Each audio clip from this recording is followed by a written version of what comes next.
Salam alaikum. Alors une autre application des lois de Newton concerne l'étude du mouvement des satellites autour des planètes et le mouvement des planètes autour du Soleil. Alors pour étudier le mouvement de ces astres, il faut choisir un référentiel. Alors pour étudier le mouvement des planètes, le référentiel choisi c'est un référentiel héliocentrique. C'est un référentiel lié au Soleil, du centre S, et les axes sont orientés vers trois étoiles qui sont fixes, bien sûr, par rapport au Soleil. Le mouvement des planètes et des satellites obéit à un ensemble de lois. Il s'agit de trois lois de Kepler. Alors on commence par les lois de Kepler. On commence par la première loi. Première loi, ou loi des orbites. Alors les orbites des planètes ou bien les orbites des satellites, ce sont des ellipses. Alors pour connaître les caractéristiques d'une ellipse, je vous propose de voir cette vidéo pour comprendre certaines caractéristiques d'une ellipse.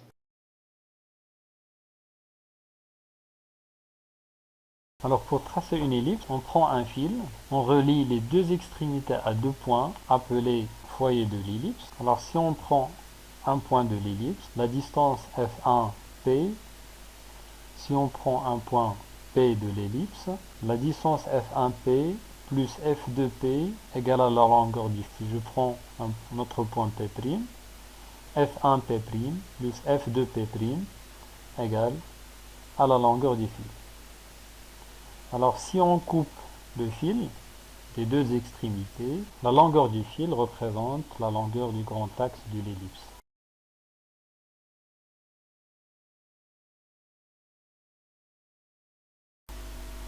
Alors une ellipse est caractérisée par la longueur du grand axe, c'est la longueur du fil qu'on a utilisé pour tracer cette ellipse.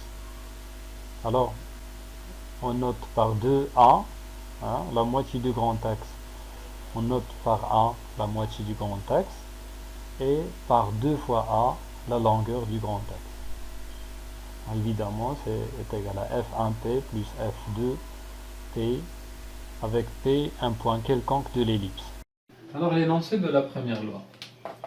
Alors dans le référentiel héliocentrique, la trajectoire du centre d'une planète est une ellipse dont l'un des foyers est le centre du Soleil. Alors une remarque à saisir, c'est que le cercle est un cas particulier d'une ellipse lorsque les deux foyers sont confondus. Alors le cercle est un cas particulier, donc F1 est confondu avec F2. Alors dans ce cas, le A, ce n'est que le ray. Donc le cercle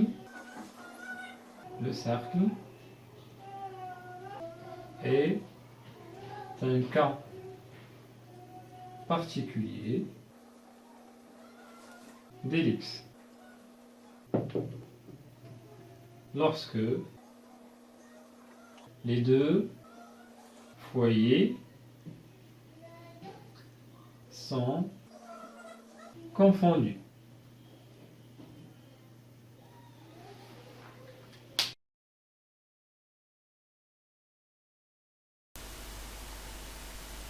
On a vu la première loi de Kepler. Alors on passe maintenant à la deuxième loi de Kepler, ou bien loi des airs. Je vous propose ce capsule vidéo pour éclaircir la loi des airs. Alors soit une planète qui se déplace, qui tourne autour du Soleil, qui gravite autour du Soleil. Alors soit P à la date T1, la position du planète à la date T1, P T2, T1', la position du planète à la date T2. Alors la planète se déplace de P T1 à T1' pendant la durée delta T1 égale T1' moins T1. D'accord? Alors le planète passe par les deux positions aux deux dates T2, T2'. Alors ce parcours est un parcours pendant la durée T2 moins T2' moins T2. Alors, si delta T1 égale delta T2, alors les aires balayées par le segment SP sont égales. La deuxième loi des aires, énoncé de la loi, le segment de droite SP qui relie le centre du Soleil au centre de la planète balaye des aires égales pendant des durées égales. Cette loi montre que la vitesse du planète est plus grande lorsqu'il passe au voisinage du Soleil. Alors, lorsque la planète est plus proche du Soleil, sa vitesse est maximale. Alors que lorsque la planète est plus loin du Soleil, donc sa vitesse est minimale.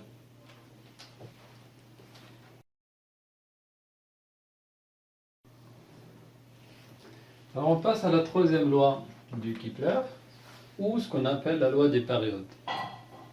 Alors, qu'est-ce qu'une période? Alors la période de révolution d'une planète est la durée nécessaire pour que la planète effectue un tour complet sur son orbite. L'énoncé de la loi, le carré de cette période, de la durée nécessaire pour que la planète accomplisse un tour, alors le carré de la période de révolution T d'une planète autour du Soleil est proportionnel au cube de la longueur A du demi-grand axe de son orbite, soit T carré divisé par A puissance 3 égale à K, tel que K, une constante qui dépend de l'astre attracteur. Alors une simple application, on vous demande de déterminer la période de révolution de Mars. Connaissons la période de révolution de la Terre, le demi-grand axe de l'ellipse qui représente l'orbite de la Terre, et le demi-grand axe qui représente le demi-grand axe de la trajectoire elliptique de Mars. Alors appliquons la troisième loi de Kepler. On peut écrire que la période de la Terre sur A de la Terre, la période carrée, A puissance 3, égale à la période de révolution de Mars, puissance carrée, divisé par le demi-grand axe de Mars, puissance 3. Alors ça, c'est comme ça, on applique la troisième loi de Kepler. Alors si je cherche T, la période de révolution de Mars, alors quoi est égal Tm? Tout simplement, c'est Tt fois la racine carrée de quoi? De Am cube divisé par At cube. Alors si je fais l'application numérique, je prends la Terre 3,16, d'accord, 10 puissance 7 fois la racine carrée de AM, c'est 2,28, 2,28, bien sûr 10 puissance 11 mètres, le tout puissance 3, alors divisé par 1,5, 10 puissance 11 cube. Alors par application numérique, on trouve que 5,94 10 puissance 7 suivante.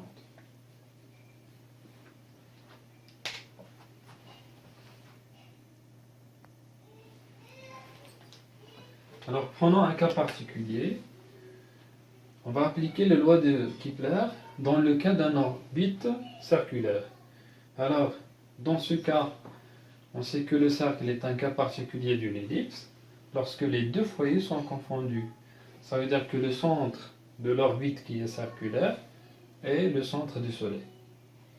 La deuxième loi de Kepler, c'est la loi des aires. Alors si l'air balayé par le segment SP pendant la même durée égale à l'air balayé par SP pendant une autre durée qui lui est égale, alors le mouvement est un mouvement qui est uniforme, parce que la planète se trouve à la même distance du centre du Soleil.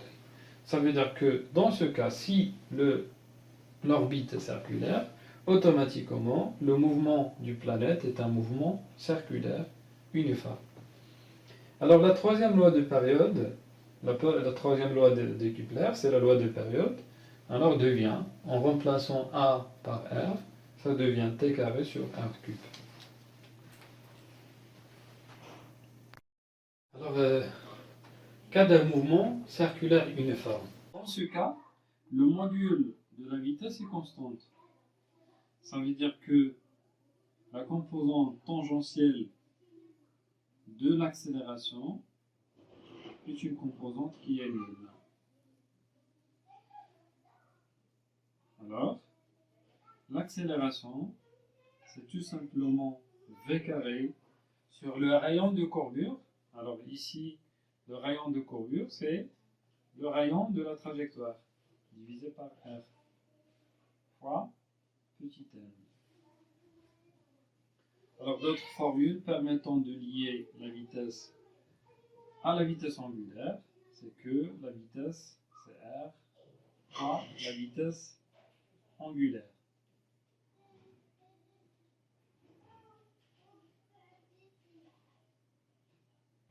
Alors on en déduit que l'accélération égale R oméga carré fois n. Alors quelles sont les conditions nécessaires pour obtenir un mouvement circulaire uniforme? Alors appliquons la deuxième loi de Newton. La somme des forces extérieures égale à la masse fois le vecteur accélération. Or, pour que le mouvement soit uniforme, il faut que l'accélération soit portée par la normale. Ça veut dire que c'est égal à m à n. Ça veut dire que l'une des conditions nécessaires pour obtenir un mouvement circulaire uniforme, c'est que la somme vectorielle des forces soit la somme des forces extérieures et centripète. Alors, une autre condition, alors m, je remplace an par son expression, alors c'est m r oméga carré n. Or, la masse est constante. Le rayon, il s'agit d'une trajectoire qui est circulaire, le rayon de courbure est une constante. La vitesse angulaire est constante. Alors, on en déduit que la norme de la somme vectorielle des forces égale une constante est égale à précisément la somme des forces extérieures, la norme de la force résultante égale m r oméga carré ou bien m v carré sur r.